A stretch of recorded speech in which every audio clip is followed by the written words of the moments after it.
As a big freeze grips Europe, the plight of refugees has become increasingly desperate. At abandoned industrial buildings in Belgrade, those unable or unwilling to enter official shelters shiver in temperatures lower than -20 degrees Celsius. In Bulgaria, blizzards have cut power to homes and hit transport. Last week, 3 migrants froze to death in the biting cold. Then there are those struggling to keep warm on the Greek islands. We're worried. Currently, the situation on Samos, Chios and Lesbos is particularly worrying. On Samos, around 700 people. This includes young children and other especially vulnerable individuals. These people are in unheated tents in the reception and information centre. While this camp on Lesbos does have heating, the UN's refugee agency wants migrants stranded on Greek islands to be quickly transferred to the mainland or other European countries amid cold temperatures. Some here are seeing snow for the first time, offering a chance to play for children and adults alike.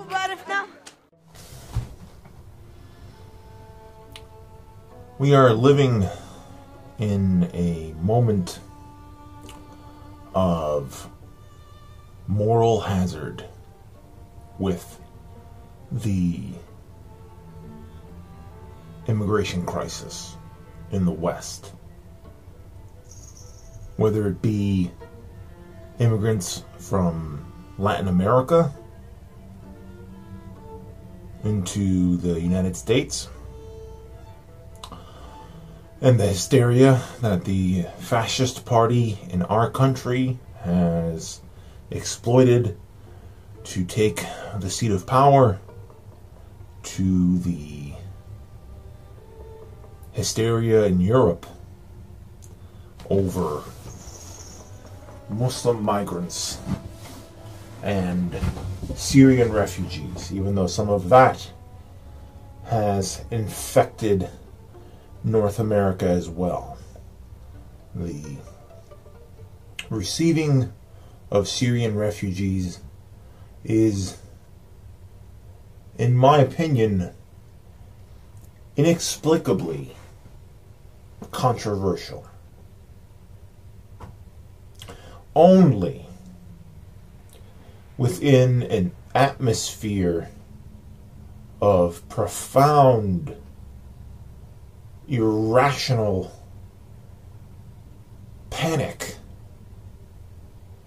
this shared talking point in the far-right circles in America and Europe about the danger of whites becoming a majority in their nations, and the threat that the respective migrants and refugees pose to the white majority. These talking points are stale and tired and grotesque, and still, in all of their absurdity, dangerous. There's a blindness that fear creates. There's a deliberate exploitation going on as the West has embarked on an austerity program. And it's funny, the Second World War, the rise of nationalism in Europe was precipitated by the same thing, an austerity program after the First World War that was implemented on the nations that lost. People were suffering. This same austerity program was implemented in our time after the 2008 financial collapse.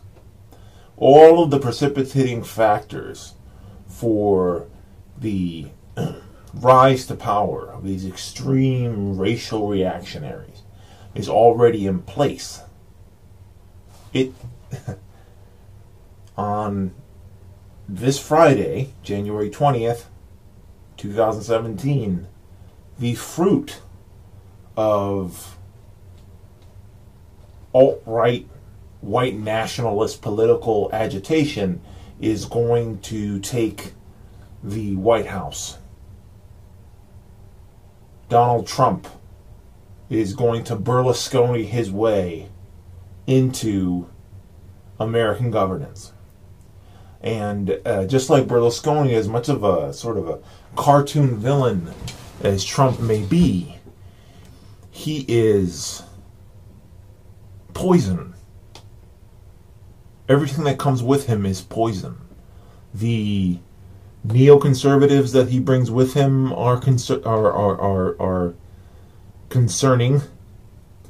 And I never thought that I would say this as being someone old enough to have lived during the rule of neoconservatives in the West, meaning during the post 9/11 period in France, England, and America. Bush, Blair, Sarkozy, list goes on. I am less concerned about those warmongers than the Nazi sympathizers like Steve Bannon, who have coattailed Trump's unlikely presidency. The flashpoint of the Trump campaign was Mexican rapists. That's right. White people, they're coming to fuck you out of your birthright. The same hysteria that's going on in Europe right now. Wahhabi rape gangs. Most of this stuff has already been debunked. The YouTubers Sean and Jen did a great video debunking this crowdsourced map by a bunch of German reactionaries who were trying to paint this extremely exaggerated picture of Muslim migrants and refugees committing mass criminality. When you broke down this map and translated it out of German, many of these incidences were repeated, and one of them was a charge of arson against a Muslim man who burned toast. You have national hysteria in Germany about migration and refugees.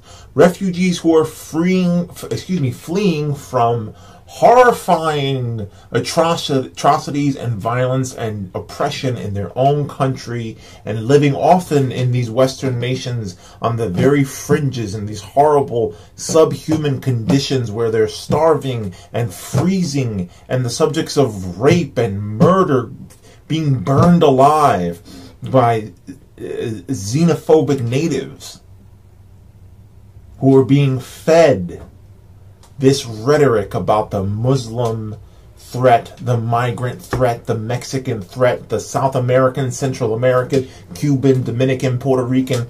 It doesn't go beyond a simple rubric. It doesn't go beyond this grammar of white majority versus amorphous threat, undefined insurgent threat.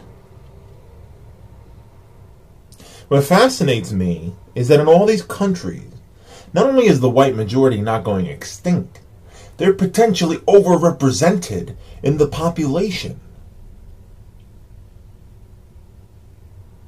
It's not immigrants necessarily who are...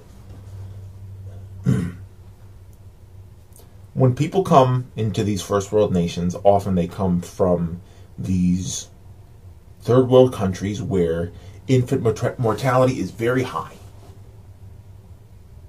So the culture of having children in a starving or conflict nation is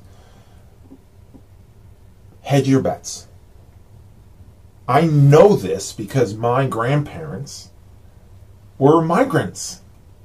And on one side, there were 11 children. And on the other side, there were 13. After we moved forward one generation, you went down to 3 to 5 kids. And then when you land in my generation, the third generation from the ones that migrated into the West, or, to America, you ended up with your standard 1 or 2. When your babies survive, when they have a high chance of survival, you don't need 20 of them. You're not going to have 20 of them. But migrants and immigrants and refugees often come from these countries where you got to have a lot of kids in order just to be sure 1 or 2 make it to the other end. So if there is a difference in breeding between people who are already established in Western countries and people who are escaping to them, it has to do with incidental attitudes about breeding and, viable children. It's not a conspiracy. No one's coming for you. No one's coming to replace you. Immigrants love these countries and appreciate their freedoms because of the contrast of where they came from. I live in New York. This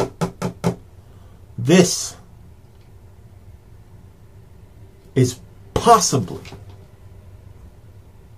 and debatably the immigrant city of America. I'd say this is probably true of London, our sister city. Immigration has not destroyed New York. It has not destroyed London.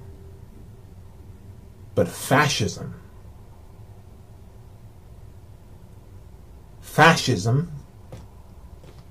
has destroyed entire nations, killed millions of people, and they have their eyes set right now on these poor, suffering, homeless, vulnerable, nationless people. And if you allow them to blind you with fear, you will become a collaborator in the next Holocaust.